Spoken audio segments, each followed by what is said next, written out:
Bienvenue dans un nouvel épisode des Tontons Golfeurs, où Sébastien, Antoine et Kevin débattent, décrypte, échangent autour de leur passion commune, le golf. C'est lui qui nous a permis de nous rencontrer et notre but est de vous donner accès à nos échanges, notre expérience, nos analyses ou encore des interviews exclusives grâce à nos connexions dans le monde du golf.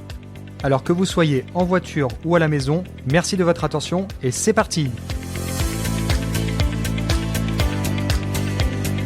Bonjour à tous, bienvenue dans ce 11e épisode des Tontons Golfeurs. Je suis toujours et encore et pour la fin de notre vie avec mes deux acolytes Kevin et Sébastien. Eh ben bonjour à vous tous. Bonjour Antoine. Ça va les gars, vous êtes en forme ? On est tout bien. Bah écoute, mieux que toi.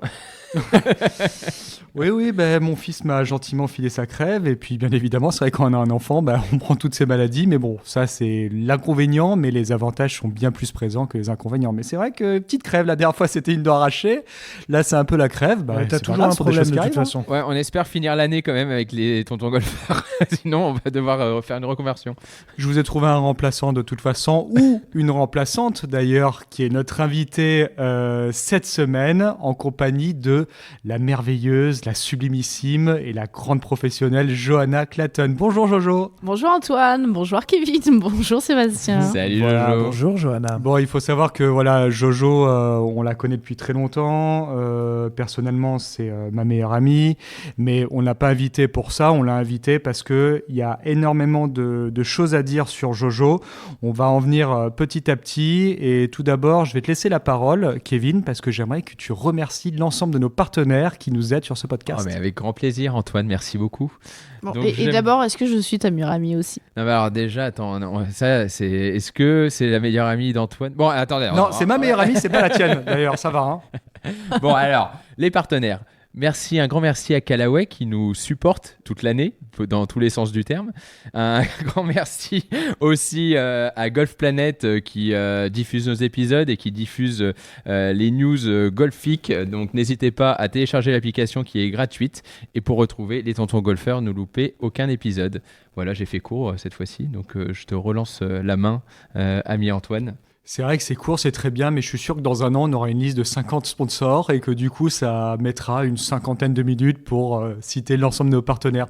Mais c'est très bien. D'ailleurs, s'il y a des personnes qui veulent déjà se porter volontaires pour être partenaires, bien évidemment, c'est avec grand plaisir qu'ils nous contactent.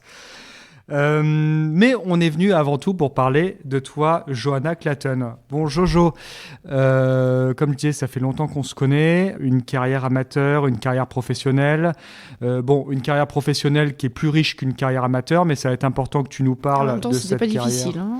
Ah bah oui, mais écoute, il faut bien au bout d'un moment, il y en a qui ont eu des carrières amateurs qui étaient beaucoup moins performantes que des carrières professionnelles. Hein. Je pense tout de suite à Mathieu Pavon, lui qui est au niveau de la carrière professionnelle amateur, il y a quand même chapeau bas. Mais pour commencer à parler quelques mots sur toi, parce que j'ai travaillé, je me suis renseigné. Même si je te tu connais connaissais déjà. ça par cœur parce que c'est son meilleur ami. Bah oui, normalement, t'as Oui, même pas hein. besoin de travailler. Hein. Si vraiment t'es mon ami. Ouais, mais c'était mon ami, mais ça dépend quand, bref. Donc voilà, tu as fait partie en tant qu'amateur sur des équipes de Saint-Cloud. Tu as gagné donc en plus le Grand Prix de Saint-Cloud, ça c'est important de le dire, c'est toujours intéressant de gagner son Grand Prix à domicile. Tu as été 12e française au mieux, si je ne me trompe pas. Ouais, dans ces eaux-là. C'était pas extrêmement mémorable. Hein. Ok. Et suite à ce début de carrière amateur, tu es quand même parti aux États-Unis. Tu as fréquenté deux universités, la Georgia State et le College of Charleston. Is that correct? Correct. My accent is good? Yes, wonderful. Very good. Thank you very much. I can speak with the French accent if you want. On va retourner au français, Antoine. Et donc après, sur ces années amateurs, tu es passé professionnel sur le LET, donc le Ladies European Tour, où tu as fait 3 ans, tu as fait 5 top 3. Et cette 3e année, tu as terminé 9e du mérite du LET, ce qui t'a permis d'obtenir et d'aller sur le LPGA. Alors, ça m'a permis d'accéder à la seconde étape des cartes du LPGA. Ok. Et donc, j'ai quand même dû me qualifier après. Donc, je me suis qualifiée pour la finale. Et derrière la finale, j'ai fini genre 23e, ce qui te donne... parce que la full KT, c'était top 20. Et donc là, j'avais juste une catégorie limitée. Donc, je ne suis pas rentrée sur les premiers tournois. Mais peut-être le 4e tournoi. Et heureusement, j'ai joué assez bien dès le début pour pouvoir améliorer ma catégorie. Il y a des au fur et à mesure. rankings, c'est ça, Voilà, qui se c'est font ça. comme chez Moi, les je trouve hommes. que vous allez Exactement. quand même très très vite parce que là, on sait rien. On sait rien de Jojo. Il y a tellement de choses qu'on veut savoir sur Jojo. Déjà, Jojo, donc carrière amateur, comme tu disais, pas fantastique. Non, À pas quel glorieuse. moment tu te dis, je pars aux États-Unis faire une université avec le golf? Est-ce qu'à ce moment-là, tu veux déjà passer Mais pro, bien pas avant, passer pro? Kevin, Absolument toi qui viens faire un flashback, Kevin, c'est surtout comment es-tu tombée amoureuse du golf? Alors, comment je suis tombée amoureuse du golf? Tout simplement parce que mon père voulait pas m'avoir dans les pattes le mercredi et le samedi, donc il m'a mis à l'école de golf. C'était le mercredi ou dimanche, ou mercredi samedi, donc il m'a mis à l'école de golf de Saint-Cloud. Et puis non, il avait la gentillesse quand même de me booker une demi-heure de leçon, il me semble, une fois par semaine, avec Paul Galitzine, qui m'a fait vraiment tomber amoureuse du golf. Et qu'on salue d'ailleurs.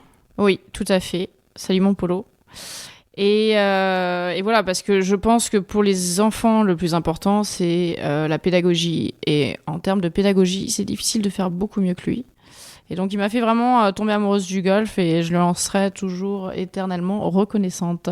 Et voilà, et puis après, au fur et à mesure, j'accrochais bien et je progressais plus vite que d'autres à l'école de golf. Et voilà, mais jamais à ce moment-là, je pensais passer pro. C'était pas du tout dans le projet, quoi. Non, pas du tout, parce que c'était pas... Tu pars aux US plus pour l'aventure, quoi. Voilà, en fait, moi, mon but, je sais pas pourquoi, j'avais un rêve américain, le rêve de faire mes études aux États-Unis. Et je savais que je pouvais avoir une bourse par le golf. Mais je faisais plein d'autres sports, j'étais pas axée que sur le golf. Et finalement, à 17 ans, j'ai décidé de me spécialiser dans le golf parce que c'est vrai que c'est là où j'avais le plus de chances d'obtenir une bourse, d'autant plus que je m'étais blessée au genou au ski. Et donc, je me suis focalisée sur le golf et j'ai obtenu cette bourse que je voulais avoir. Et voilà. Et donc, comment se passent tes années aux États-Unis? Est-ce que ton rêve américain est réel? Est-ce que tu trouves du plaisir à évoluer là-bas dans les universités et le collège que tu as fréquenté? Alors, ça a été une expérience très différente entre les deux universités. Donc, d'abord à Georgia State, à Atlanta. Atlanta étant une ville pas super chaleureuse, on va dire, j'étais là axée plus sur les études et le golf. Et donc, j'ai pas mal joué pendant mes 2 premières années par rapport à mon niveau. J'ai plutôt progressé. Et puis ensuite, j'ai transféré à l'université de College of Charleston, donc à Charleston en Caroline du Sud, qui est pour moi peut-être la plus belle ville aux États-Unis, d'ailleurs qui est élue plus belle ville des États-Unis chaque année. Et un charme fou, mais c'est surtout que c'est connu pour ses bars, ses soirées. Et là, j'avoue que le golf a pris un peu un coup dans la figure. Et puis, pour moi... En fait, le système universitaire ne me convenait pas dans la mesure où on te dit exactement de quelle heure à quelle heure il faut que tu t'entraînes. Tout est trop rigide, en fait. Moi, je suis une vraie individualiste et je veux en faire qu'à ma tête. C'est comme ça que je fonctionne. Bon, J'adore les tournois en équipe. Pas. Ah, oui, si, tu me crois complètement, justement. Je suis une grosse égoïste. Mais oui, non, c'est vrai que dans l'entraînement, je suis une grosse égoïste et il faut que je sois dans ma petite bulle, que je fasse tout de mon côté. Après, je suis ravie de jouer en équipe des compétitions, mais quand il s'agit de l'entraînement, j'aime bien être seule. Donc du coup, moi, ça me convenait pas. J'aimais pas qu'on me dise, là, de telle heure à telle heure, tu fais chipping et tu vas faire tel exercice. J'aimais pas ça. Ça convenait pas avec ma personnalité. Est-ce que donc, c'est la raison pour laquelle tu as switché d'université ou pas? Pourquoi? Parce que normalement, on fait 4 ou 5 pleines années d'université là-bas et ensuite c'est terminé. C'est rare en général de switcher d'une université à l'autre. Pourquoi avoir fait ce choix? Alors parce que mes parents avaient visité Charleston quand j'avais un tournoi justement à côté. Et ils m'en avaient parlé. En fait, je voulais me séparer d'un garçon avec qui j'étais. C'était plus simple comme ça. Voilà, on y vient, les petites anecdotes, on y vient. Alors justement, on l'a retrouvé. Et il est avec nous, mais d'ailleurs, James, do you want to speak to Joanna? Mais ça me donnait une bonne excuse. Joanna, I love you. Ça me donnait une très bonne excuse. C'était beaucoup plus simple comme ça. Ah, donc réellement, ça a vraiment été cette raison-là? En fait, ça m'a Ça t'a aidé à prendre cette les décision, parents quoi. m'ont parlé de Charleston. Ah, tu devrais aller là-bas, c'est une ville merveilleuse. Et là, je me suis dit, ah bah c'est génial, comme ça, c'est une excuse parfaite pour me séparer. Et, Voilà. et donc, ces années, tu joues comment? Tu espères passer pro? À quel moment tu te dis, je vais passer pro, je vais rester aux US et au fait, là, je vais rester aux US. Je vais surtout essayer de passer pro. Alors, j'y ai pensé seulement après l'université américaine, donc après Charleston, quand je suis rentrée en France et j'ai fait un stage je me suis arrêtée au bout de 3 mois chez RTL, la radio, en marketing. Et c'était épouvantable. Pour moi, la vie de bureau, passer 10 heures devant un écran, c'était pas possible. Et donc en fait, en regardant les copines, que ce soit Jade Schaeffer, Mélodie Bourdi, toutes ces filles avec qui j'avais évolué en équipe de France, qui avaient l'air de se plaire sur le tour, je me suis dit, mais ok, elles sont bien plus fortes que moi, mais j'ai une qualité, c'est que je sais travailler plus dur que les autres. J'ai beaucoup de volonté. Donc, si je travaille plus dur que les autres, est-ce que je peux peut-être les rattraper ou voilà. Je me suis dit, bon allez, je suis encore assez jeune, parce qu'à ce moment-là, j'avais 25 ans. Oui, c'est ça. Et je me suis dit, pourquoi pas. Donc, j'ai pris cette décision en février 2011. Ouais, c'est ça, 2011. Et sachant que les cartes du LET étaient en novembre, je me suis dit, ok, j'ai 8 mois en gros pour tout donner, m'entraîner à fond et on va voir ce que ça donne. Et j'ai cassé la barre des 80 en juillet. Donc, parce qu'à ce moment-là, je n'avais pas touché une balle de golf depuis 1 an et demi. Donc en juillet, je m'en souviens, c'était au Grand Prix, je sais pas si c'était au Grand Prix de Chiberta ou un truc comme ça. C'était la première fois que je passais en mais c'est en parce dessous que des c'est un par 80. 70, Donc, il a fallu être Chiberta. patiente. Ouais.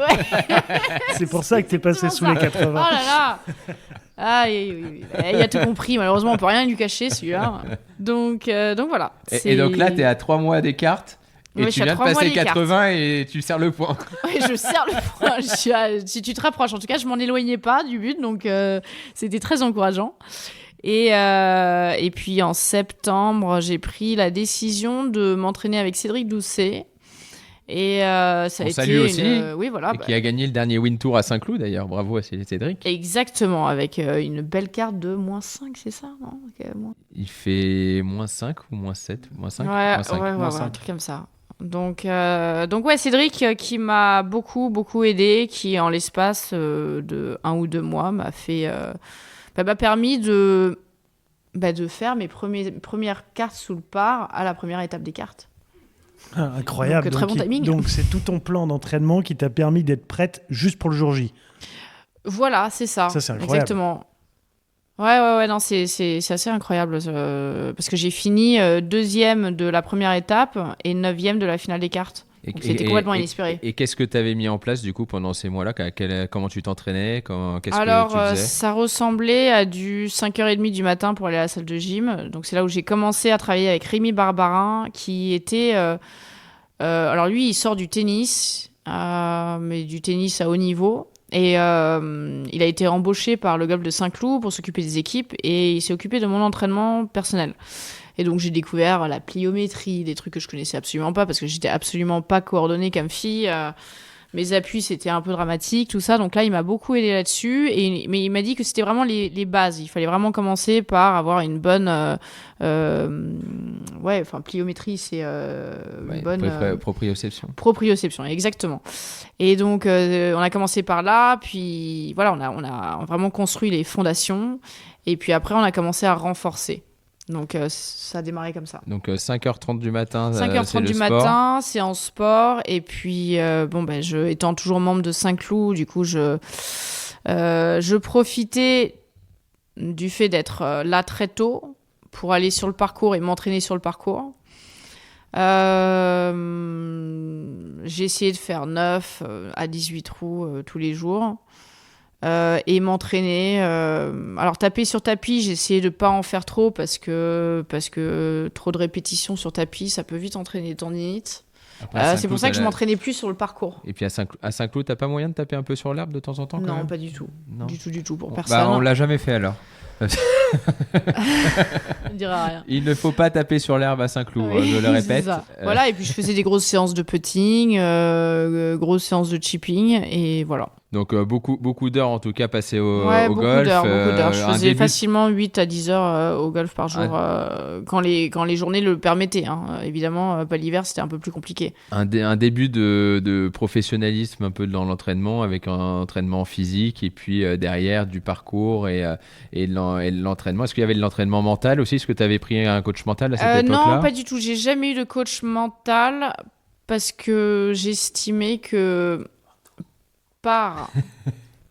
Non, c'est Kevin qui veut te reprendre en disant des coachs mentaux. Voilà, tu es content, Pour une Kevin. fois, je peux reprendre quelqu'un pardon. en Ça français. dépend si elle le Oui, dit c'est au vrai. singulier ou au Mais- pluriel. Ben voilà, merci beaucoup Sébastien, exactement. Tu as tout à fait raison. N'importe quoi. On va J'ai pas apprendre toujours le français, raison, quand ça, même. il faut le Faut rappeler aux apprendre plein de auditeurs choses. aussi. Oh, ils l'ont compris, s'ils nous écoutent le depuis le début. français était la seule matière à laquelle j'étais bonne. Enfin, à l'école. Alors, s'il te plaît, hein, m'enlève pas mon seul point fort. Et donc, du coup, tu n'avais pas d'encadrement mental. Donc, du coup, je n'avais pas d'encadrement mental parce que j'estimais que par la course à pied, en fait, surtout le foncier, donc c'est-à-dire des longues distances, tu travailles le mental. Parce que tu as toujours cette petite voix qui va te dire « Ah non, je suis fatiguée, faut que j'arrête. » Le dépassement de soi-même. Voilà, et puis en fait, tu es toujours en train de lutter contre cette voix. Et donc, je trouve que ça, quand tu fais ça quotidiennement, eh ben, tu travailles ton mental. Et à mon avis, c'est une des raisons pour lesquelles Tiger Woods le faisait beaucoup aussi lui-même. Parce que je trouve que tu développes une personnalité de battant quand tu fais de la course à pied. Donc, il y avait ça. Et puis ensuite, j'adorais tout ce qui était les bouquins de développement personnel, de mental. Donc, je m'instruisais pas mal là-dessus. Et puis, un peu plus tard dans ma carrière, je me suis intéressée à la méditation. Et ça aussi, ça m'a énormément aidée. Donc, je pensais que ça suffisait de faire tout ça. Et honnêtement, le mental, c'était vraiment mon point fort. Donc Du coup, j'ai pas eu besoin. Donc du Ouais, coup j'ai pas ressenti le besoin. du coup, t'as les cartes, objectif rempli, oui, et tu commences la saison, l'aventure chez les pros sur le LED. voilà, exactement. C'est ça. Ouais. Comment ça se passe sur le LED? Qu'est-ce que... Alors, je commence, je rate les 4 premiers cuts. Et puis le 5e, ça y est, la machine est en marche. Et puis j'ai passé beaucoup de cuts. Et puis au 5e cut, un truc comme ça, c'était le Swiss Open. J'en vois, je crois, -8. Donc je suis en tête pour la première fois, donc j'expérimente le fait d'être en tête. Et c'était marrant parce que ça reste mon plus bel enchaînement où j'avais fait birdie, birdie, birdie, eagle, birdie, birdie, birdie. Je crois que c'est le meilleur enchaînement de ma Et carrière. après, tu t'es réveillé. Et puis bon, et après j'ai explosé évidemment le deuxième tour, mais bon, j'ai quand même passé le cut. Mais c'est comme ça qu'on apprend. Hein. Plus on se retrouve dans ce genre de situation, plus on arrive à gérer ce genre de situation. Mais En sachant que 6 mois avant, tu serrais le point pour faire 80. pour faire 80, c'est exactement ça. C'est ça qui est dingue, parce qu'on passe quand même un an auparavant d'un niveau où, ok, on va se comprendre entre pros où tu es nowhere, à être quand même milieu du let, en tête d'un tournoi. Donc c'est quand même un parcours qui est ultra atypique. On est d'accord que de nos jours, des temps modernes, on va très peu voir ce genre de profil. Une personne qui, en tant qu'amateur, est vraiment un peu dans les choux, j'ai envie de dire, hein, en termes de niveau pour pouvoir passer professionnel, et qui, un an après, est sur le point de gagner un tournoi du let. Quand tu dis temps moderne, Oui, c'est parce mais- que Jojo est très vieille, c'est pour ça que tu voulais dire Je parle de 2004, Dans effectivement. car- l'Antiquité, Exactement, parce qu'il y a 15 ans, c'est vrai que c'est assez proche de l'Antiquité, comme tu dis. Non, mais on est d'accord sur ça quand même, parce que c'est maintenant, c'est lunaire. pas oui, du tout mais Antoine, toi c'est pas qui du me tout le connais, chemin atypique. tu sais bien que je ne suis pas atypique. Ben, c'est vrai que Jojo est une fille qui est très dans l'extrême, dans tout ce que tu fais. C'est exactement non, ça. mais moi, je me souviens, parce qu'on était partis ensemble à Biarritz pour s'entraîner. Je me souviens qu'à 5h15 du mat, tu avais une pêche, tu me réveillais, genre allez, viens te faire des pêches, on va vite à la salle de sport. Pourquoi Je tu dis, prends Jojo, cet accent? Parce que c'est ton petit accent, j'aime beaucoup.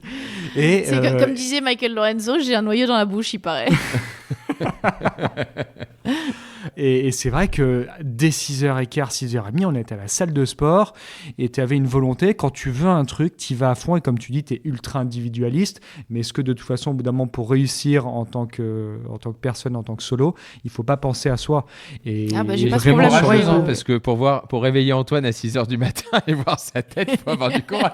Et moi, j'avais halluciné. Moi, j'ai mis 1 semaine et demie à m'en remettre de ces 14 jours ensemble. Non, mais, et c'est là où j'ai compris, en fait, vraiment à quel point elle était 100% dédiée à son golf et que lorsqu'elle avait un objectif, il n'y avait rien qui pouvait l'empêcher. Moi, à un moment, je disais, non, mais attends, je suis crevé et tout. Ah, écoute, tu veux pas venir dans un quart d'heure? Moi, j'y vais, c'est comme ça. Je dis, Jojo, il est 6h30, s'il te plaît. Non, mais c'est comme ça, je suis désolé. Donc, c'est vrai que tu es quelqu'un qui va beaucoup dans l'extrême et lorsque tu as un objectif en tête, et je pense que c'est certainement la clé de toutes les personnes qui réussissent, que ce soit dans le sport ou que ce soit des personnes qui montent leur société, les PDG du CAC 40, ce que tu veux, ils ont un objectif, ils foncent et il n'y a rien qui peut les arrêter en chemin. Et toi, c'est ce que tu as réussi à faire et je trouve ça hyper inspirant pour beaucoup de personnes. Donc, bravo Jojo. Bravo, Ah, Jojo. merci. Mais c'est quand même plus facile d'être comme ça quand c'est votre décision et pas la décision de vos parents ou une raison externe, quoi. Ouais. Là, ça venait de Mais moi, après, donc il faut le moteur, la il est là. volonté, Tu aurais pu il y te a des personnes décourager qui en n'ont faisant pas des cette volonté. 80 à aussi peu de temps des cartes aussi. Tu aurais pu te décourager toute seule. Non, parce qu'on a quand même dit dans le podcast d'avant de ne pas se présenter aux cartes européennes quand on jouait moyen, de garder son argent. Mais là, Non, mais comme on dit, Jojo est atypique. Ouais. Jojo, c'est Jojo, il n'y en a pas des milliers. Donc, du coup, ce qui marche pour elle ne marche pas forcément sur les autres. Mais je pense que ce type de chemin est assez particulier. On en voit très peu. Donc, ensuite, sur le LED. Ouais. Ok, combien de première temps année sur le LED, tes meilleurs résultats 3 ans, j'ai fait plusieurs top 3, top 5. Attends, moi je voulais revenir sur Cinq ton Swiss Open. Malheureusement, là. jamais gagné sur le LED. Je voulais revenir sur ton Swiss Open là, quand on a commencé à parler ensemble avec Antoine. Tu nous dis, donc j'ai joué -8 avec un enchaînement de ouf, et tu dis le lendemain, j'ai complètement craqué, mais j'avais quand même fait le cut et compagnie. 3 minutes avant, tu nous Oui. dis, le mental c'était mon point fort et je l'ai jamais travaillé. Est-ce que dans une J'ai situation envie de comme dire menteuse. est-ce que non, moi ce que je veux poser c'est une autre question, Kevin, merci.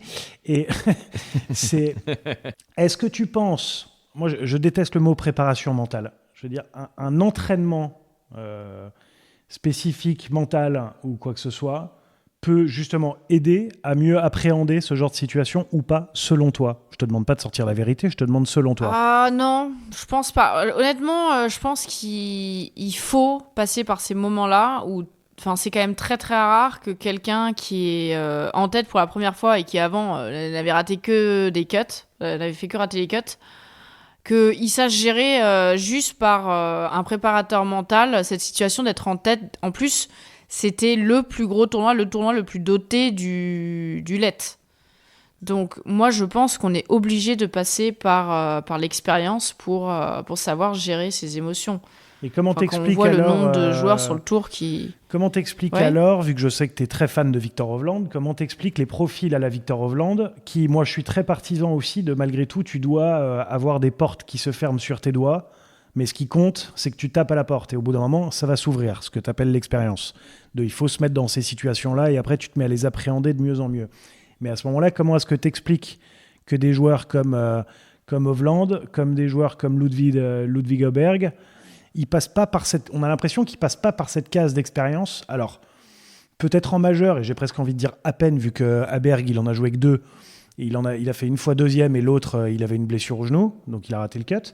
Mais comment est-ce que tu expliques que ces mecs-là, quand ils arrivent, ils pètent tout sans avoir ce côté, justement, il faut un peu briser le plafond de verre qu'il y a au-dessus d'eux, et en fait, ils toquent à la porte, et la porte, elle s'ouvre. Bah, parce qu'ils ont fait leur apprentissage chez les amateurs. Ouais, mais les tournois, on le voit bien quand même qu'il y a des étapes un peu différentes à passer à chaque fois, qu'il y a des paliers à passer, et que les paliers, en fait, comme ils le font aussi simplement que ce que tu dis, c'est peu importe le tournoi, peu importe qui y a, je suis dans une position que je connais et c'est parti. C'est comme ça que tu vois le truc? Ouais, je pense qu'ils essaient de traiter tous les tournois de la même manière en se concentrant vachement sur le process, quoi.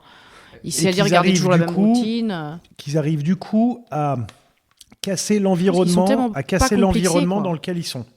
Ouais. Et non, mais c'est quand même des mecs qui sortent d'université américaine où c'est ultra compétitif. Je pense que Jojo a raison sur le fait que quand même au plus haut niveau mondial, et on parle quand même de mecs qui ont été dans le top 3 mondial, 5 mondial amateur, ils avaient joué des majeurs en étant amateurs. Donc je pense qu'ils se sont déjà... Berg, jamais. Hein.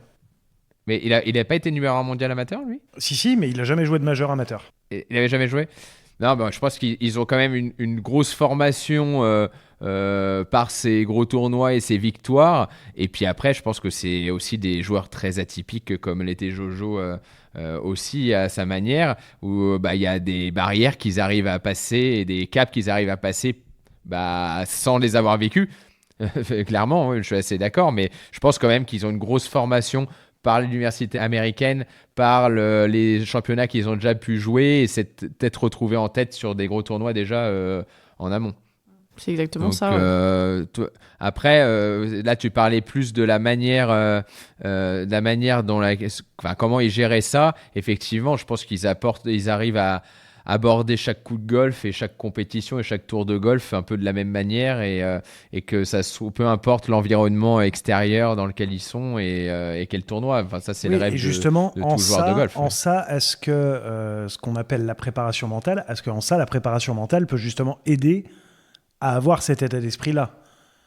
Parce qu'il y a des joueurs qui, au début, ont besoin de briser le plafond de verre, d'autres qui n'en ont pas besoin. Donc ça peut être aussi des qualités mentales innées qui font que c'est ça leur point fort et que c'est là où ils sont le plus forts. Mais ceux qui n'arrivent pas à le briser ou ceux qui arrivent à le briser, est-ce que ma question, elle est justement sur est-ce que la préparation mentale... Moi, je pense que la préparation mentale, aider à faire ça. Alors oui, sûrement, c'est surtout pour les gens où ça les embête de lire, qui vont pas chercher par eux-mêmes et qui ont besoin d'être guidés, d'être mis sur la bonne voie. Ok, mais je trouve que le plus important... je parle pour des profils comme, par exemple, Mike Lorenzo, ça lui a fait énormément de bien, mais c'est presque plus une psy qu'une préparatrice mentale. Vu que tu parles de Myriam, j'ai travaillé avec elle, c'est une psychologue du sport, c'est pas une préparatrice mentale. Ouais. Voilà, c'est ça. Et je pense psychologue que... avant tout. Voilà, c'est ça. Donc, pour moi, là où c'est le plus utile, c'est quand quelqu'un a des frustrations, des problèmes qui émanent du passé, que la personne n'a pas réglé et qui la bloque dans sa progression. Et par exemple, Wyndham Clark, dans la série sur Netflix, on a pas mal parlé, c'est pas mal ouvert là-dessus, et il avait visiblement beaucoup de mal à digérer, je pense, la disparition de sa mère. Enfin, il y avait pas mal de choses qui faisaient qu'il avait vraiment une mauvaise attitude sur le parcours. Donc là, dans ce cas-là, je trouve ça extrêmement utile. Moi, personnellement, j'ai grandi, j'ai eu aucun problème de famille, rien de foufou. Donc, j'avais pas besoin de faire autant de travail à ce niveau-là, je pense. Ok. Mais après, je pense quand même que en fait, vous parliez de Myriam qui est psychologue du sport, ça fait partie d'une préparation mentale. Moi, j'englobe en fait tout ça dans la préparation mentale. Après, chacun, et Seb peut en parler parce qu'il en a déjà parlé dans un autre épisode, t'as touché à beaucoup de choses différentes. Moi, y compris aussi, j'ai fait beaucoup de choses différentes et que j'englobais dans la préparation mentale, mais c'est pas forcément avoir un préparateur mental. Ça peut être, comme tu dis, de la méditation, ça peut être un psychologue du sport, ça peut être un psychologue tout court, ça peut être plein de choses qui en fait t'aident dans ta préparation mentale. Tu vois, moi c'est comme ça que je le vois. Tu le vois pas comme ça, toi, Sam ? Moi, je pense qu'en tout cas, oui. Moi, c'est pour ça que j'aime pas en fait le terme de préparation mentale, parce que selon moi, justement, on ne doit pas préparer son mental. Il faut surtout essayer de le contenir. Enfin, pas non plus de le contenir, le muscler. Mais c'est à la limite exactement de le démuscler. Donc, j'aime pas le mot préparation mentale. Pour moi, ça serait presque une dépréparation mentale et qu'il faudrait faire. Mais en l'occurrence, tout ce qui est psychologique, que ce soit de la psychologie humaine ou de la psychologie du sport, tout est lié. Moi, ce que j'entends par préparation mentale, je remets des guillemets, vu que, comme je dis, j'aime pas cette expression, c'est tout ce qui va aller dans le sens là où l'athlète va vouloir faire mieux dans sa manière de penser, dans sa manière d'appréhender son environnement, dans l'organisation de son travail. Pour moi, ça fait aussi partie de la préparation mentale. C'est de la préparation, c'est d'avoir le contrôle sur certaines choses qu'on peut contrôler. C'est de la préparation mentale. De réussir à lâcher complètement sur les choses qu'on ne peut pas contrôler, c'est de la préparation mentale. Mais voilà, pour moi, c'est un tout. C'est-à-dire, moi, à chaque fois que j'ai vu des psychologues, dont Meriem, je considérais que c'était ma part de travail mental par rapport à ma pratique, mais aussi surtout par rapport à moi en tant que mec. Donc, il y a eu des moments, effectivement, là où j'ai senti que j'en avais pas besoin. J'ai toujours trouvé, moi, comme Jojo, que j'avais une très grosse force de détermination, mais j'étais aussi bloqué sur certains trucs. Je lis énormément aussi, je fais de la méditation aussi, mais moi, en ce moment, je travaille avec un psychologue anglais, et moi, d'avoir quelqu'un à qui me référer, en fait, à qui je peux poser une question. J'ai aussi, tous les soirs, je dois lui envoyer un texto par rapport à quelque chose qu'on a vu ensemble, que moi, j'ai vu avec moi-même en début de journée, et je dois lui dire si j'ai réussi à compléter cette tâche dans la journée. Mais c'est bien, je trouve aussi, de temps en temps, d'avoir un repère. C'est pas du tout un côté scolaire, c'est plutôt un côté repère qui fait qu'au moins je suis... je vais faire l'américain, mais j'ai le mot en anglais, mais pas en français, vu que je parle qu'en anglais avec lui. C'est d'être accountable, d'avoir des comptes à rendre à quelqu'un. Moi, m'aide, voilà, après, j'ai 34 ans, ça fait 13 ans que je suis pro, donc ça m'aide aussi de temps en temps d'avoir des comptes à rendre à quelqu'un. Ça m'oblige aussi à faire certaines parties du travail qui me plaisent un peu moins parfois. Mais après, c'est complètement personnel. Hein. Oui, et je pense Oui, que c'est ça, justement, c'est chacun sa recette. Hein. Exactement, je pense que chacun ressent ce qu'il a besoin d'avoir ou d'améliorer dans sa préparation mentale ou dans son approche qui va l'aider à performer plus sur les tournois. Voilà. Enfin, moi, comme je disais, je suis un peu plus dans la pratique, comme par exemple aller courir, se mettre dans le dur. Donc pour renforcer le mental, ça va être de faire tout le temps des petites compétitions avec une carotte. Par exemple, on peut le dire, tu as vu 2-3 psychologues qui ont changé de métier après t'avoir vu aussi. Voilà, exactement. Voilà, je ne sais pas le dire, mais... Mais tu vois, en parlant effectivement de la psychologie, que tu te nourris beaucoup de ce qu'il peut y avoir dans les livres, tu as certains, on va appeler préparateurs mentaux, psychologues, qui t'ont nourri, qui t'ont permis d'arriver à ce niveau-là. Mais sur le sport, effectivement, tu as trouvé beaucoup de satisfaction à ce niveau-là. Et on va en venir. Ça a été aussi une de tes particularités au niveau du sport, c'était que tu étais quelqu'un qui tapait extrêmement fort par rapport à la moyenne des joueuses, parce que pendant 3 années d'affilée, tu as été la plus grosse frappeuse du LPGA. Et comment tu t'es retrouvée sur le LPGA ? Parce que là, on était sur le LED. Donc là, après 3 ans sur le LED, comment tu te retrouves sur le LPGA ? En fait, par ma 9e place, donc j'ai accédé à la 2e étape, parce que les cartes du LPGA se font en 3 étapes. Et donc, ça me donnait accès directement à la 2e étape. Et la 2e étape, donc je me suis qualifiée pour la finale. Et la finale, j'ai fini 23e, ce qui me donnait une carte conditionnelle pour le LPGA. Et je rentrais au bout du 4e ou 5e tournoi au Texas. Et j'ai passé le cut, donc tout de suite au re-ranking, j'ai un peu amélioré ma catégorie. Et derrière, j'ai plutôt bien joué assez vite. Est-ce que tu peux expliquer ce que c'est le re-ranking ? Le re-ranking, c'est en fait, vous avez une catégorie, il y a plein de catégories différentes sur le circuit. Et en gros, moi, j'avais une catégorie partielle, donc ça veut dire que je rentrais que sur les petits tournois.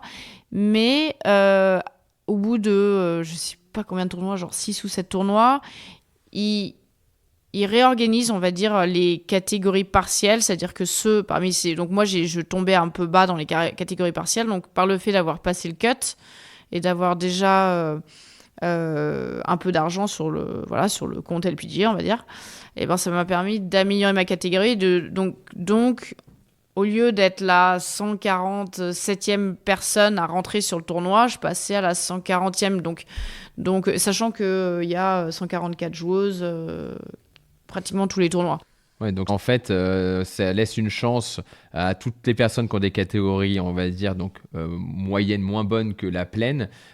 S'ils arrivent à saisir des opportunités et de bien jouer sur les tournois dans lesquels ils rentrent, ils sont récompensés avec le fait de pouvoir avoir ce re-ranking, justement, qui leur permet de rentrer dans des plus gros tournois et du coup de jouer leur chance sur des plus gros tournois par la suite. Voilà, exactement. C'est ce qui s'est passé. Et donc, j'ai...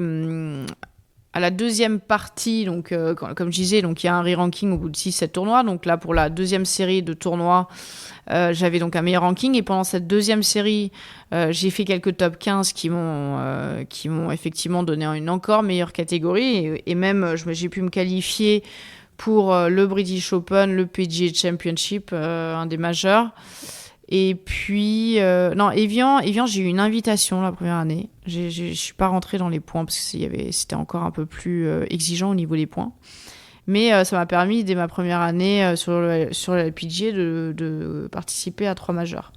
Ouais, nous, on a fait, Antoine a fait des petites recherches là-dessus. On compte 12 majeurs. C'est à peu près ce que tu as en tête. Tu as joué 12 majeurs. Ouais, c'est ça. J'ai fait 4 British Open. J'ai fait 5 Evian, mais il me semble qu'il y en a un qui n'était pas encore Evian à ce moment-là. Qui n'était pas encore l'Evian Championship, qui n'était pas encore un majeur. Et j'ai fait 4 PGA Championship ou 5. Donc ça fait plus que ça. Donc tu veux dire qu'Antoine aurait mal fait ses recherches. Non, mais en fait, j'ai des doutes sur 4 ou 5 PGA Championship. Et j'ai un doute sur Evian, combien de fois je l'ai joué en tant que majeur, ou juste comme l'Evian Masters à l'époque. Et du coup, expérience en majeur, qu'est-ce que ça dit ? Est-ce que tu as eu des bons résultats en majeur ? Tu as fait des cuts ? Pas trop mal. Alors, le seul où j'ai même pas vu le cut, c'est le British Open. Alors là, c'était pas pour moi. En fait, à ce moment-là, je ne savais pas jouer dans le vent. Parce que j'avais une balle, j'avais des drives qui avaient un peu trop de hauteur, on va dire. Et on sait très bien que quand on s'écarte là-bas, c'est un peu compliqué. Et à chaque fois, j'ai joué le British Open dans des conditions assez dantesques. Et je n'arrivais pas à maîtriser ma trajectoire. Et dès qu'on a un peu plus de vitesse que les autres, forcément, et qu'on met un peu plus de spin, on a plutôt intérêt à savoir justement faire des balles basses, savoir, si possible, sur une trajectoire droite-gauche, savoir faire un fade, sur un vent très fort gauche-droite, savoir faire un draw. Ouais, donc et tout ça, je ne savais pas encore très bien maîtriser tout ça. Donc je prenais à chaque fois une claque dans la figure. Et le seul British Open où j'étais bien placée, qui était à Carnoustie, mon caddie m'a abandonné au 6e trou, un peu sans vraiment me dire pourquoi. Bon, il était à moitié bourré au départ, mais c'était un caddie local que j'avais eu au Scottish Open la semaine précédente. On avait fait un bon top 20. Et en fait, j'ai appris le lendemain qu'il était décédé d'une crise cardiaque. Mais donc du coup, ouais, j'étais un peu perturbée. Ah ouais, atypique aussi. Ouais. Non, mais j'ai une bonne historique de caddie quand même, parce que j'en ai un qui est mort d'un cancer, j'en ai un autre qui est en prison parce qu'il a conduit bourré et qu'il a renversé quelqu'un qui l'a tué. Et puis j'en ai un qui... Non. Bien vu. Et puis j'en ai un qui est mort d'une crise cardiaque. Donc il n'y avait pas que les psychologues, il y a les caddies aussi. Voilà, donc c'est pour ça que j'arrivais plus à trouver de caddie en fin de carrière. Et j'ai donc arrêté. Enfin voilà. Et reprenons sur la particularité qu'Antoine t'attribuait de cogner la balle. Parce que tu as quand même été... oui, effectivement, parce que envoyer la balle aussi loin, c'est pas donné à tout le monde. Comment est-ce que tu as réussi à être 3 ans d'affilée la plus grosse frappeuse sur le LPGA ? Est-ce que tu as mis en place une certaine mécanique ? Est-ce que tu as énormément travaillé ton physique ? Comment tu as travaillé ton physique ? Parce qu'on voit qu'il y a plein de façons de le travailler. Et il y en a qui ont beau le travailler énormément, mais ils ne gagnent pas de distance. Genre donc, qu'est-ce que tu as mis en place ? Oh, c'est moche. Alors, dans ce podcast, on se promettait de ne pas parler de certaines choses, notamment de ne pas être trop vulgaire, mais je t'emmerde, Jojo. Voilà. Ok ? Tu peux y aller, vas-y, exprime-toi. Moi, je suis désolé, c'est mon métabolisme. C'est mon métabolisme. T'aurais dû te lever à 5h30 avec moi. Tu vois ? Ah ben voilà. Alors, faut savoir que quand je suis passée pro, j'étais, peut-être 2 mètres au-dessus de la moyenne en distance de drive sur le LED. Donc, c'était pas quelque chose de... Tu donnes quoi si tu donnes des chiffres ? Alors, je me souviens que j'étais à peu près 213 mètres de portée. 212. Ok. Voilà. Donc, c'était pas non plus extraordinaire. Et puis bon, bah, j'ai commencé à mettre en place tout un entraînement physique avec Rémi Barbarin. Donc petit à petit, je commençais à gagner un peu de distance. Et puis quand je suis arrivée sur le LPGA, j'ai découvert les États-Unis avec leurs salles de gym qui sont à peu près tous les 300 mètres. Et des salles de gym comme on n'en a pas en Europe. Et donc là, c'était comme un enfant dans un magasin de jouets. Je suis devenue complètement obsédée de ça. Et au point de... je pouvais y aller à 4h30 du matin dès que j'arrivais pas à dormir, tellement j'étais excitée d'aller à la salle de gym. Je sais pas, j'ai eu vraiment... alors qu'aujourd'hui, je ne mets plus du tout un pied dans une salle de gym et vraiment, ça m'intéresse pas du tout. À l'époque, j'étais complètement habitée et un peu comme... en fait, quand je vois Pauline Roussin-Bouchard, là, ce qu'elle se met dans la figure, et ben, je me retrouve, c'est marrant. Je comprends complètement son délire. Et voilà, donc j'adorais me faire mal. Et je me faisais très mal. Et c'était vraiment... Je faisais pas mal d'haltérophilie. Je faisais vraiment des trucs lourds. Et j'avais appris par mon cousin Germain qui entraîne... des boxeurs, des gens, des équipes de foot en D1 allemande, que si tu veux gagner en fibre rapide, il faut faire du lourd, très peu de répétitions et être aussi explosif que possible sur la poussée ou le tirage et ensuite apprendre à ton muscle à décélérer en fait. Bon, malheureusement, je peux pas vous le montrer en image, mais j'ai beaucoup travaillé là-dessus. J'ai fait beaucoup de travail de sprint, que ce soit du sprint en rameur, du sprint en course, du sprint en vélo. Voilà, pour développer tout ça. Et je me mettais vraiment dans des états où je montais à 180, 190 parfois de battements par minute, sachant que j'ai un très bon cœur déjà à la base. Donc oui, le t'as fait un grand de pouvoir... cœur, Jojo. Oui, ça aussi. Et voilà, donc je prenais beaucoup de plaisir à me faire mal. Je sais pas pourquoi. Finalement, j'aurais peut-être dû d'ailleurs, voir un psy. on en viendra un petit peu plus tard, mais à te faire mal au bout d'un moment, au point, peut-être que cet extrême t'a causé aussi peut-être un peu l'arrêt de ta carrière. Mais ça, on en viendra peut-être un petit peu plus tard. D'accord. Mais est-ce que ça a été un petit peu comme la préparation mentale, c'est-à-dire que tu as été assez autodidacte sur ça, ou tu t'es entouré de préparateurs physiques qui étaient spécialisés dans des domaines en dehors du golf, dans d'autres sports, ou oui, alors j'ai pas eu quelqu'un qui m'a... Alors, il y a eu Rémi Barbarin qui m'a vraiment bien accompagné au début, qui m'a lancé. Et ensuite, aux États-Unis, pendant 1 an, je me suis entraînée avec... ça s'appelait à l'époque AMPD. C'était un peu comme Joey D à West Palm Beach. C'est une association de quelques gars dans une salle de gym qui a entraîné déjà à l'époque Jordan Spieth, les jumeaux Coody là, qu'on voit, Pearson et Parker Coody. Il y avait Kelly Craft, il y avait bref, il y en avait eu plusieurs. Et donc, comme j'étais basée à Dallas, voilà, je les avais rencontrés.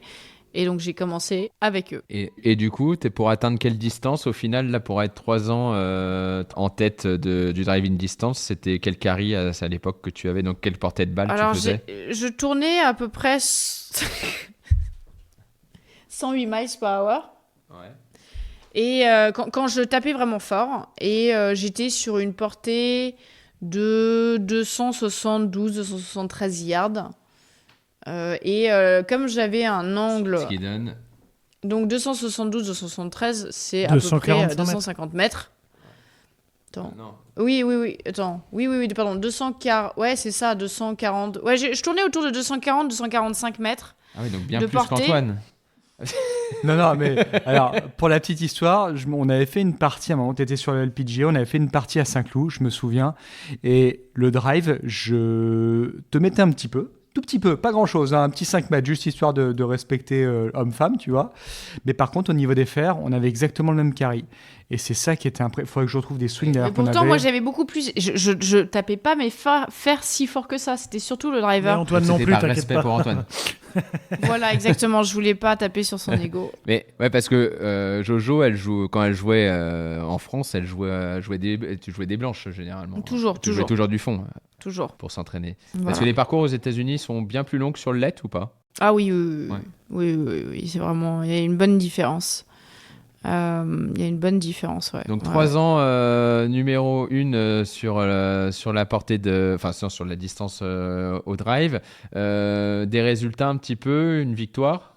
Non, sur le LPGA, non. Le mieux que j'ai fait, c'était 6e place, un tournoi à Hawaï, voilà, exactement. T'as bien appris ma bio. Non, parce que c'est écrit devant lui, c'est moi qui l'ai préparé. Et ouais, non, c'était un gros tournoi, un tournoi assez bien doté du LPGA. Non, franchement, c'est le seul tournoi où j'ai joué en dessous de 70 tous les tours. C'est parce que j'étais quand même pas hyper régulière comme fille. C'était toujours un peu en dents de scie. J'étais un peu la spécialiste de faire un -8 un jour et le lendemain +3. Donc là, j'étais hyper contente parce qu'en plus, il y avait beaucoup de vent et j'avais super bien géré tout, mon attitude, mon jeu. Je puttais bien, je jouais bien. C'était top. Et donc, aucune victoire chez les professionnels? T'as pas gagné en Australie? Non, si, j'ai gagné 2 tournois du ALPG, le Tour australien, qui était, surtout sur le Vic Open, était co-sanctionné avec le LET. Donc, celui qui était co-sanctionné avec le LET, je crois que j'avais fait genre dans le par -3 et -5, un truc comme ça. Et j'ai gagné le New South Wales Open. J'étais avec Lydia Ko en dernière partie. Et j'avais fait dans le par -7 et -9. Et donc j'ai gagné assez largement. Et cette dernière journée, j'ai déroulé, mais sans même faire attention au score. À la fin, je ne savais même pas combien j'étais. C'était assez lunaire, c'était très sympa. Alors, on a une Jojo qui a un mental de folie. On a une Jojo qui est numéro 1 de la driving distance pendant 3 ans. Comme on voit chez les mecs, en général, la majorité des joueurs qui frappent assez fort, ils sont plutôt bien classés dans le ranking mondial. Du coup, qu'est-ce qui t'a manqué pour pouvoir gagner, pour pouvoir faire des top 5, par exemple, tu vois, par rapport aux autres joueuses? Parce qu'on a quand même 2 paramètres extrêmement importants de la réussite dans des bons résultats. Donc, qu'est-ce qui t'a manqué? Le chipping. Ah bon? Bah dis donc, on va revenir. Non, vraiment, donc tu considères qu'en grande partie, le chipping a été l'une ou la cause principale qui ne t'a pas permis de faire des meilleurs résultats? Ça a été la cause de mes résultats en dents de scie où soit je faisais une carte -6, -7, -8, -9, soit je faisais +3 parce que en fait, pour moi, tous les jours, on se réveille avec un corps différent, des sensations différentes. D'un jour sur l'autre, on peut pas taper toujours parfaitement bien la balle. C'est juste impossible. Et le problème, c'est que les jours où je tapais moins bien la balle, je ne pouvais pas me reposer sur un bon chipping. Scotty Scheffler, il peut être dans une mauvaise journée, il a un chipping tellement extraordinaire que limite de temps en temps il va rentrer plus de chips qu'il va rentrer de potes. Enfin, c'est complètement dément. Donc moi malheureusement, c'était une catastrophe mon chipping. Et pareil pour les par 5 par exemple. Que ce soit une bonne ou mauvaise journée, de toute façon les par 5, il y avait de fortes chances que je les touche en 2, ou si je les touchais pas en 2, j'étais en tout cas pas loin du green, mais j'avais une moyenne de par 5 qui n'était pas aussi bonne qu'elle aurait dû être, vu ma longueur. Et malheureusement, je ne pouvais pas me reposer sur un bon chipping. Donc ça, je pense que ça m'a forcément joué des tours. Le putting, c'était pas terrible. Hein. Ça allait beaucoup mieux en fin de carrière quand j'ai vu Phil Kenyon. Mais ça, c'était en fin de carrière, on en reparlera. Mais c'est surtout le chipping. Ok, et derrière, donc du coup, tu n'as pas essayé de voir, parce qu'à cette époque-là, est-ce que Cédric était encore ton coach, malgré le fait que tu sois sur le LPGA? Non, c'était Randy. Non, mais j'ai vu à peu près 36 000 coachs de chipping. Mais... Donc, tu as quand même essayé de chercher des solutions à gauche, à droite, plutôt d'essayer d'être un peu borné à être sur la même technique avec le même coach. T'es quand même allé voir un peu à gauche, à droite. Oui. Non, mais Randy, j'aimais bien. C'était simple et ça allait à ce moment-là. Je parle de Randy Smith. Oui, Randy Smith, voilà, c'est ça. On rappelle quand même, donc c'est le coach actuel encore de Scotty Scheffler, depuis que Scotty a 7 ans, il l'a jamais quitté, mais... on en reparlera après, mais tu pourras nous dire un petit peu les expériences avec Scotty Scheffler, du coup, que tu as un peu côtoyé quelques entraînements, là, je sais. Oui, pas mal. On en reparlera, mais du coup, au chipping, il t'a pas trouvé de solution. Non, en fait, je le consultais pas trop sur le chipping parce que lui-même, il avait des yips. Ouais, c'est ce qui a fait que Randy est passé dans l'enseignement, c'est qu'en pro, il était bon, mais il avait des yips au chipping, donc il a arrêté. Et du coup, je pensais qu'il pourrait pas trop m'aider. Donc, je l'ai pas tant consulté que ça sur le chipping. Et quand je vois comment Scotty chip, je me dis, j'aurais peut-être dû le consulter un peu plus. Et comme quoi, c'est pas parce que votre coach ne sait pas chipper qu'il ne saura pas vous enseigner le chipping. Merci Jojo. Justement, je pense que le problème, c'est que les gens qui chippent extrêmement bien peuvent avoir un peu plus de mal à se mettre dans les bottes de quelqu'un qui a vraiment des problèmes de chipping. Mais moi, malheureusement, je n'arrive pas à me voir. Et pourtant, je me permets, tu vois, il est là, donc en plus de ça, et on en a déjà parlé. Moi, j'étais très dubitatif sur le fait qu'Antoine, étant un putter, enfin, j'ai quand même joué avec un paquet de bons joueurs et un paquet de mecs qui savaient putter. Et Antoine fait vraiment partie des 5 meilleurs putters avec lesquels j'ai jamais joué. Ah bah oui, c'est monstrueux. Et quand il a décidé d'arrêter sa carrière et de se spécialiser, alors dans un premier temps, il donnait aussi des cours de grand jeu, mais il avait déjà ce projet, et on en parlait et compagnie, de devenir véritablement coach de putting. Moi, intérieurement, justement, comme tu dis, j'étais terrifié en me disant, je pense qu'Antoine va apprendre aux gens sa manière de faire, et j'ai très peur que ça fonctionne pas du tout. Et ayant commencé... Et pour une fois, Sébastien n'a pas eu raison. Et pour la deuxième fois, depuis le début du siècle, j'ai eu tort.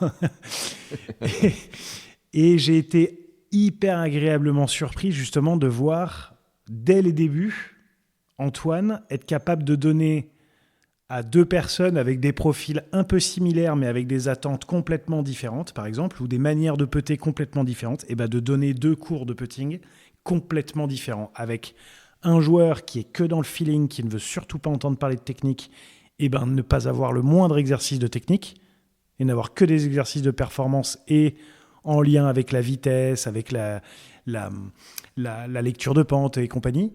Et à l'inverse, quelqu'un qui est très très très très bon dans le feeling, mais qui a de grosses lacunes techniques, peut-être avoir 4 exercices différents de techniques sur lesquels il est obligé de passer avant de pouvoir commencer à faire des putts librement et compagnie. Donc je pensais aussi que quelqu'un qui avait de fortes compétences pour faire aurait du mal à le transmettre. Et Antoine reste malgré tout un contre-exemple de comme quoi il est possible d'être un très très bon putter et de pouvoir être très bon dans donner des cours de putting. Mais Jojo avait l'air de dire l'inverse, justement, qu'elle avait, comme quelqu'un, oui, mais elle a dit qu'elle le regrettait. Avait... Vu comme Scotty Scheffler chip, elle se dit, tiens, c'est quand même con, j'aurais peut-être dû lui demander un petit peu. Ouais, non, mais je suis d'accord. Mais moi, je le vois, par exemple, qui a eu des problèmes de chipping aussi et qui maintenant sont plus ou moins réglés. Ça aurait été drôle à l'époque, il y a une pétanque entre toi et moi. C'est ça. Alors, tu sais qu'à la pétanque, ça allait à peu près. Hein, mais moi, c'est sur le parcours. Et au final, je me rends compte que on est aussi très mal. Moi, je suis plus de l'avis de Seb, et ce qu'aurait pu faire Antoine aussi, c'est que je trouve que les gens qui n'ont jamais eu de problème de chipping ne se rendent pas compte forcément que ce que c'est, et du coup ils essayent de t'apprendre leur façon à eux de le faire, qui leur paraissent naturels et enfantins. C'est comme les personnes qui ont des hips au putting, c'est pareil, et je trouve que malgré tout, moi, ce qui m'a réglé ce problème-là, ça reste quand même de la technique et de l'approche du chipping mécanique, qui m'a aidé en fait à sortir de quelque chose que je pensais être mental. Donc on en reparlera sur un autre épisode sur le chipping, mais en tout cas je suis d'accord qu'aujourd'hui j'ai l'impression de faire beaucoup de bien à beaucoup de personnes au chipping avec mes élèves, alors que sur le papier ça devrait pas être le cas, mais j'arrive à me mettre à la place des gens, ce qu'ils ressentent à tous les niveaux, je me sens proche d'eux, et je leur trouve des solutions parce que j'en ai cherché des solutions, donc j'en ai pas mal à offrir, et je trouve qu'effectivement parfois c'est un peu le piège. Je pense qu'on a plus d'empathie. Je pense qu'on a plus d'empathie, peut-être toi et aussi moi. plus d'empathie, ouais. On a encore plus envie d'aider les élèves parce qu'on sait ce qu'ils ressentent. Ouais. Je crois vraiment que de toute façon, le coaching, c'est s'adapter à la personne que vous avez en face de vous. C'est certain que faire la même chose à tout le monde, pour moi, n'a aucun intérêt. Il doit y avoir certaines justesses, je suis d'accord, technique, c'est important, grippe, alignement, posture, des 3 choses qui doivent être bonnes, mais le nerf de la guerre, c'est s'adapter en fonction de la personne que vous avez en face, et que pour moi, voilà, faire la même chose à tout le monde n'a pas aucun sens, mais on n'est pas dans la difficulté de notre métier, dans la beauté de notre métier, qui est de trouver des solutions qui sont multiples par rapport à un problème similaire. C'est surtout ça, quoi. Ouais, je pense que c'est bien résumé. Je suis assez d'accord avec toi que c'est ça la force d'un bon coach. Mais après, on va en parler sur la nouvelle carrière de Jojo. Mais c'est aussi justement de se former pour pouvoir s'adapter au plus de personnes possible. Exactement, parce que comme je le disais tout à l'heure, Jojo, il y a eu un moment l'arrêt de ta carrière de joueuse professionnelle sur une blessure. Oui, oui. Alors, est-ce que ça a été la raison pour laquelle tu as arrêté ? Tu n'as pas réussi à te remettre ? Tu as encore des douleurs ? Est-ce que tu penses parce que tu as été trop à l'extrême sur la préparation physique et que c'est l'une des causes de cette blessure ? Non, en fait, c'était l'année où je faisais justement ma meilleure année. C'était donc 2017 ou... Attends, je crois que c'était 2017 ou 2018. Donc, j'accédais à la tournée asiatique, c'est-à-dire c'est cette tournée de tournois où il n'y a pas de cut. Vous avez, je crois, 6 tournois.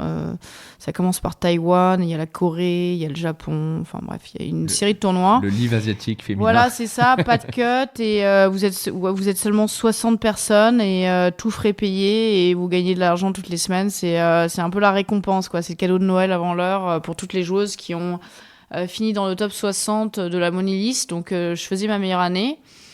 Et juste avant de partir pour l'Asie, je fais quand même l'Open de France à Chantaco, je finis 3e. Et là, en sortant de ce tournoi, j'ai le frère, j'ai le frère d'une joueuse qui était assez axée sur la préparation physique et qui connaissait ma passion pour ça, qui me dit « Ah Jojo, j'ai rencontré une fille qui a créé sa propre... salle de gym en mode crossfit, mais tu vas voir, c'est vraiment un crossfit super. » Et moi, j'étais un peu douteuse sur le crossfit. Et elle m'a fait faire des épaulés jetés. Elle m'en a fait faire, je sais plus, genre 50 d'affilée, un truc comme ça. Et là, je me suis déchiré un tendon. En fait, je l'ai senti sur le moment. Et puis, en fait, le lendemain, je ne pouvais même plus lever le bras. Enfin, je commençais à avoir des grosses douleurs. Et j'étais tellement bornée, c'était la première fois que j'accédais à la tournée asiatique, j'y suis quand même allée. J'ai joué en demi-swing parce que je sentais que je commençais à perdre la mobilité dans mon épaule droite. Et je finis en demi-swing le tournoi, juste histoire d'avoir mon chèque à la fin du tournoi. Et je me dis, je peux pas continuer comme ça, je rentre en France. Et là, je commence à avoir des douleurs au point que j'en hurle de douleur en pleine nuit. Et en fait, je suis allée tout de suite faire IRM, machin. J'avais donc une capsulite rétractile. Et j'ai fait une infiltration. Et là, j'ai mis 8 mois avant de pouvoir rebouger l'épaule un tout petit peu correctement. Donc, tout ça comme arrêt, sur LPGA, malheureusement, pendant ce temps-là, tout le monde bosse comme des dingues. Et le problème, c'est que j'ai jamais retrouvé totalement ma mobilité dans l'épaule droite. Et je me suis perdue parce qu'en plus, à ce moment-là, quand je suis revenue, Randy, il avait des problèmes de santé, donc il pouvait pas vraiment me voir. Donc, je me suis aventurée avec d'autres coachs et ça a pas du tout marché. Et je me suis perdue. Et donc, là, il y a eu le Covid. Et là, je me suis dit, je suis pas prête de repartir. Parce que je savais que je pouvais plus m'entraîner comme avant. Et moi, si je peux pas faire les choses à 200%, ça m'intéresse pas. Et du coup, tu es parti sur 200% sur autre chose.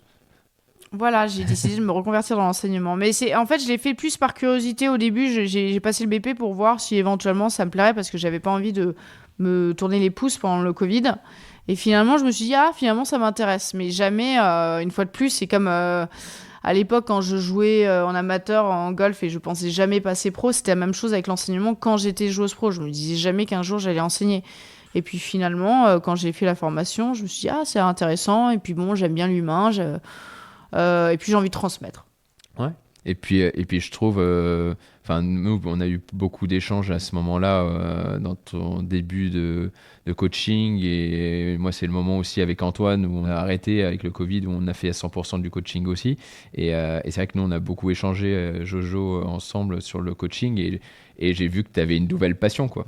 Vraiment, Oui, c'est devenu totalement, une nouvelle passion sur le fait de te former, sur le fait d'échanger avec moi, avec d'autres coachs, avec voilà, de techniques, de pédagogie, voilà, de te former. Tu es même parti dans différents pays, que ce soit aux États-Unis ou je sais que tu étais allé aussi en Afrique du Sud où tu avais vu un autre coach. Enfin, d'aller un peu voir. D'ailleurs, Randy, tu es retourné le voir aussi pour voir aussi comment il enseignait. Enfin, tu vois, il y a une autre approche et un autre œil que la joueuse que tu es allé chercher auprès de tous ces coachs-là. Ouais, tout à fait. Enfin, moi, j'ai toujours retenu un discours qu'avait tenu Bud Sharman, comme quoi le meilleur apprentissage, bon, d'abord, c'est de donner beaucoup de cours, et 2, c'est de regarder d'autres coachs et de s'intéresser à ce qu'ils enseignent, que vous soyez d'accord ou non, il y a toujours des choses à prendre. Et ensuite d'en faire un peu sa mayonnaise. Et c'est exactement ce que fait Chris Como avec sa Swing Expedition, cette émission c'est marrant, ça. sur Gold Channel, où il va justement voyager un peu partout aux États-Unis. Et alors, il va à la rencontre de plein de coachs différents, s'intéresse à ce qu'ils enseignent. Et je pense que c'est pour ça qu'aujourd'hui, il est beaucoup consulté par les joueurs professionnels, dont Schauffele, qui vient de gagner un majeur. C'est que voilà, il cherche vraiment à s'intéresser à ce que chacun a apporté. Et puis je trouve que c'est une forme de maturité aussi énorme de Chris Como. Oui, d'humilité et de maturité, oui, tout à fait. Ouais. D'aller chercher des informations ou de voir des nouveaux regards sur le swing alors que tu as entraîné quand même Tiger. Enfin voilà, je trouve que c'est vraiment il n'a plus rien à prouver, quoi. Il n'a plus rien à prouver, et d'aller faire ces vidéos, j'ai été hyper surpris quand j'ai vu. Je trouve ça super qu'il fasse ça parce que déjà parce que ça donne accès aussi à plein de coachs qui sont très bons. Qu'il va voir, parce qu'il va pas voir des chèvres, il va voir quand même des coachs de renommée, et de voir les différents discours, c'est très intéressant. Ouais, c'est super enrichissant, je suis d'accord. Mais je pense qu'effectivement, un coach ne doit jamais s'arrêter d'apprendre, ne doit jamais arrêter de se former, parce qu'on a toujours des choses à apprendre, que ça soit des personnes qui sont meilleures que vous, qui ont plus d'expérience, des personnes qui ont moins d'expérience. Je pense qu'il y a toujours à apprendre chez beaucoup de gens. Moi, je considère que si tu vas voir quelqu'un qui n'a pas forcément beaucoup d'expérience, que tu connais 97% de ce qu'il dit, mais 3% que tu ne connaissais pas, tu apprends quelque chose. Et pour moi, ça vient de là l'intérêt du coaching, l'intérêt de se former.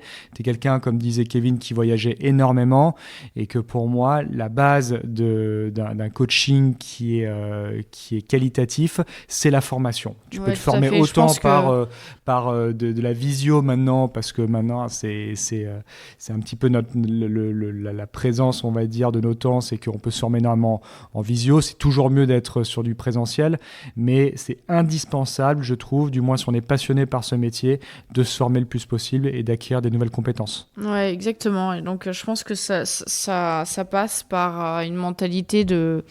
Je pense qu'il faut rester très curieux et très humble, parce que souvent, le piège, c'est de penser d'avoir trouvé... comment dire, la solution, de s'arrêter sur quelque chose et de se dire que c'est bon, on n'a plus rien à apprendre des autres. Faut pas tomber dans ce piège-là, et il faut toujours essayer de se remettre en question. Et c'est dur, parce que c'est dur de se remettre en question, parce qu'il y a des moments où vous pouvez douter, mais au fur et à mesure, je trouve que c'est comme ça qu'on s'enrichit. Je pense que c'est hyper important de se remettre en question. Et moi, je passe ma vie à me remettre en question, et je sais qu'en 2 ans d'enseignement ou 3 ans d'enseignement, j'ai énormément évolué, et que je dis des choses complètement parfois inverses de ce que je disais il y a 3 ans. Et tes élèves nous en parlent d'ailleurs. Oui, c'est possible. Je présente mes excuses à ceux à qui j'ai raconté des conneries. Mais non, je pense que c'est important de de s'intéresser en tout cas à d'autres choses. C'est hyper intéressant d'évoluer. Je suis d'accord avec toi aussi que moi, mon discours, il a évolué aussi d'année en année. Et ce qui est hyper important aussi, c'est de ne pas être fermé aux méthodes. En fait, moi, ce que j'aime pas, c'est les personnes qui sont mis dans une méthode d'enseignement ou une méthode et ils enseignent à tout le monde la même chose. Je trouve que dans toutes les méthodes, il y a des bonnes choses. Bon, il y a beaucoup de méthodes qui sont quand même orientées anti-slice parce que c'est ça qui fait du business. Mais, tu parles de Mike Bender par exemple. Non, mais anti-slice, c'est la régularité. C'est très efficace pour les slicers, c'est très efficace. Les mecs te parlent toujours de slice et de régularité parce qu'ils sont là pour faire un business et ils vont aller chercher là où il y a le plus de clients et les clients, ils vont se reconnaître dans le slice et dans l'irrégularité. C'est ça. Mais je trouve que toutes les méthodes peuvent être bonnes, pas adaptées à tout le monde et pas à rentrer dedans à 100% parce que chaque personne qui me lance une méthode, ils essayent d'avoir une identité. Mike Bender, le release qu'il fait qui est un peu exagéré, il y a quand même peu de personnes au monde qui fait exactement ça. Oui. Bon, bref, là on parle de Mike Bender, je ne citerai pas d'autres personnes, mais en tout cas, c'est vrai que d'aller à fond dans un système, je trouve que c'est trop. Par contre, d'aller dans tous les systèmes, moi, dans tous les systèmes que j'ai pu observer ou étudier, en fait, j'ai toujours trouvé des choses qui étaient intéressantes et que j'ai pu amener à un élève ou deux, etc. Exactement. Donc, je trouve ça, en tout cas, très intéressant. Ouais, tout à fait. Et donc, du coup, aujourd'hui, Jojo, on peut te retrouver où si on veut prendre des cours avec toi ? Alors là, actuellement, je suis enseignante au Golfe de Joyenval. J'avais commencé au Golfe du Prieuré et le problème du Golfe du Prieuré que j'adore, c'est que c'est très loin. C'était trop loin pour moi, c'était 1 heure de route et Joyenval m'a proposé un poste et c'est vrai que c'était beaucoup moins loin et donc je me plais énormément au Golfe de Joyenval et sinon à côté de ça j'ai aussi un tapis au Golfe de l'Île Fleurie. Donc là, c'est comme ça, je peux accueillir des élèves d'un peu partout, en fait, extérieurs, exactement. Ok. Et à côté de ça, on peut te retrouver aussi sur Canal+. Oui, les mardis, c'est ça, pour l'émission du Golf Mag. Ah, tu fais plus l'émission du samedi soir ? Tous les mardis, qui s'appelle le Golf Mag et qui retrace en gros l'actualité de la semaine précédente. On annonce un peu les tournois aussi à venir pour la semaine même. Mais surtout, on débat un peu de tout ce qui s'est passé sur les différents circuits, surtout évidemment les circuits sur lesquels ils ont les droits d'image. Donc le PGA Tour, le DP World Tour. Chez les femmes, malheureusement, ils ont les droits que pour les majeurs, l'US Open, le British Open, Evian et le Women PGA Championship. Voilà. Et d'ailleurs, sur l'US Open féminin, en tout cas, même si c'est pas sur les antennes du groupe Canal, ce qui est sûr, c'est que vous aurez pu voir absolument toutes les news, les infos, les débriefs de chaque tour et chaque moment un peu spécial sur Golf Planet, l'un de nos partenaires, bien évidemment. Et oui, il faut toujours le rappeler. Bon, super, Jojo. Un grand merci pour ton temps. Est-ce que tu aurais un petit conseil ou un tips à donner ? Alors 2, je vais t'en demander 2. Un pour les amatrices qui nous écoutent et le deuxième pour les futures joueuses pro. Un petit conseil qui est pour celles qui nous écoutent, qui sont encore jeunes et qui veulent passer pro. Voilà, un conseil pour les amatrices, 20-25 d'index et un conseil pour les amatrices de plus haut niveau. Alors les amatrices, je dirais tout simplement le même conseil que Tiger Woods avait donné aux gens à qui il avait fait un clinique, d'arrêter de regarder YouTube. Parce que effectivement, sur YouTube, il y a des choses bonnes, mais le problème c'est qu'elles sont pas forcément adaptées à vous. On en revient aux méthodes. Vous savez pas ce qui va vous aller à vous, et malheureusement, ça fait parfois beaucoup plus de mal que de bien. Donc, et surtout, on se perd. Et ça, c'est un peu la cata. Quand on commence à avoir beaucoup trop de pensées techniques, ça va pas du tout. Et surtout, les fondamentaux. Enfin, moi, plus j'enseigne, en fait, plus je mets d'accent sur les fondamentaux, le grip, l'alignement, la posture. Bon, après, ceux-ci doivent être adaptés en fonction de la personne. Mais c'est super important de ne pas le prendre à la légère. Quand on voit Scottie Scheffler, à quel point il est appliqué sur la prise de son grip, c'est que bon, il y a peut-être quelque chose. derrière tout ça. Et pour les pros, pour celles qui en tout cas aspirent à devenir pros, tout simplement de toujours y croire et surtout, c'est une question de volonté en fait. C'est vraiment une question de volonté et que je pense qu'avec le travail, si on fait bien les choses, comme Mathieu Pavon l'a fait, on peut vraiment... Céline Boutier. Et Céline Boutier, oui, parce que moi là, parce que ça, ce sont vraiment des exemples de personnes en qui les gens ne croyaient pas vraiment. Moi, on s'est moqué de moi quand j'ai dit que je voulais passer pro, mais avec de la volonté, mais il faut que ça vienne de vous et non pas de vos parents ou autres raisons externes. Et bien dans ce cas, c'est possible, on peut vraiment atteindre ses rêves. Et tu leur conseilles de partir aux États-Unis ? Je trouve que chez les amateurs, il n'y a rien de mieux parce que ça vous apprend la compétition comme jamais. Après, si vous êtes quelqu'un... aujourd'hui, franchement, c'est assez bien adapté. À l'époque, j'avais un coach qui n'aimait pas mon côté trop égoïste. Donc, mais franchement, aujourd'hui, c'est pas un problème. Vous pouvez trouver des universités avec des coachs qui vont s'adapter à votre personnalité. Mais je trouve que c'est en termes de compétition, pour les amateurs, il n'y a rien de mieux. Il n'y a rien de plus formateur. Et puis, il y a surtout, on a accès à des structures d'entraînement qui sont hors normes dans les campus universitaires. C'est complètement dingue. Donc non, complètement, ouais. Bon, super. Écoute, merci beaucoup, Jojo. Comme on a dit, quand même, parcours atypique. Une femme pas comme les autres. Comme on disait, on pourra te retrouver au golf de Joyenval ou aussi au golf de l'Île Fleurie. Bien évidemment le mardi soir sur Canal+. N'hésitez pas à le contacter aussi pour lui demander différents conseils sur les réseaux sociaux. Que ce soit elle ou que ce soit nous, on est tous les 4 accessibles sur les réseaux sociaux. Je vais laisser Kevin remercier encore une fois nos partenaires et enfin Seb clôturer ce 11e épisode pour un prochain épisode qui aura lieu d'ici 2 semaines, excusez-moi. Eh ben merci une nouvelle fois à Callaway d'être là pour nous sur tous nos différents projets. Et un grand merci aussi à Golf Planet qui nous diffuse et qui diffuse l'information golfique gratuitement sur les différents supports, que ce soit l'application, site web ou même sur Instagram. Sébastien, tu as le dernier mot. Merci à tous les 3 et surtout merci à Jojo. Pour ta présence avec nous. Tu n'étais pas censée être notre première femme invitée, donc ça veut dire pour tout le monde, on a déjà une autre femme qui est dans les bacs pour bientôt. Donc merci Jojo pour ton temps, ton partage.